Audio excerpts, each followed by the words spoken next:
Welcome back to Chronicles on the Focus, where we take a deep dive into the fascinating aspects of our world, be it history, art, or anything that sparks our curiosity. I'm Bob. And I'm Alice. And today, we're venturing into the world of traditional Indian sports with a unique and controversial event, the Kambala. Now, Alice, you've been researching this one. Tell us, what's the Kambala all about? Well, Bob, imagine this: a muddy paddy field, a pair of buffaloes, and a farmer with a whip, all vying for glory in a thrilling race. That's the Kambala in a nutshell. It's like a mud-soaked, buffalo-powered chariot race, taking place in the southwestern state of Karnataka, India. Sounds like a wild ride. What are the origins of this event? It's a buffalo race. That's not something you see every day. Exactly. It's been around for hundreds of years, rooted in Tulava culture, a vibrant linguistic and cultural group in the region. The word, Kambala, itself comes from Kampakala, meaning a slushy, muddy field.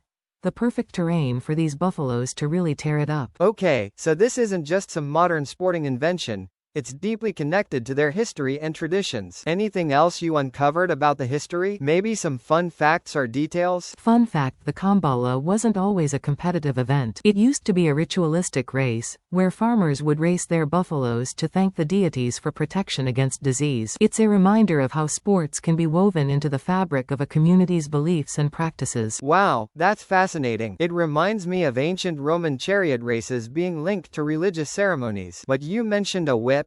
Any concerns about animal welfare? That's a tricky one, Bob. The use of whips has been a source of controversy, with many animal rights activists expressing concerns about the buffalo's well-being. Organizers argue that the whips are necessary to keep the buffaloes moving at top speed and that it's a traditional part of the sport. I can understand both sides. It's a difficult balance between upholding traditions and ensuring animal safety. And what about the modern Kambala? Is it still just about the buffaloes, or is it a big spectacle with fancy decorations and prize money? It's definitely become a bigger event. The buffaloes are beautifully adorned with colorful headpieces, silver decorations, and even special towels called pavade. It's become quite the visual spectacle. And yes, there's prize money, gold coins, and even cash prizes for the winning owners. That's incredible. So, the Kambala has evolved, become a much bigger spectacle, and still maintains its connection to Tulava culture. It's interesting to see how traditions can adapt and thrive in the modern world. Exactly. But the controversy surrounding the animal welfare aspect, I think, is something that still needs to be addressed. It's an important conversation to have, as we navigate the intersection of tradition, sport, and animal rights. Absolutely. I think that's a great point to end on. If you're interested in learning more about the Kambala, there are some great documentaries and photos online. And remember, Alice and I are always open to hearing your thoughts and feedback on these stories. See you next time, folks, on Chronicles on the Focus.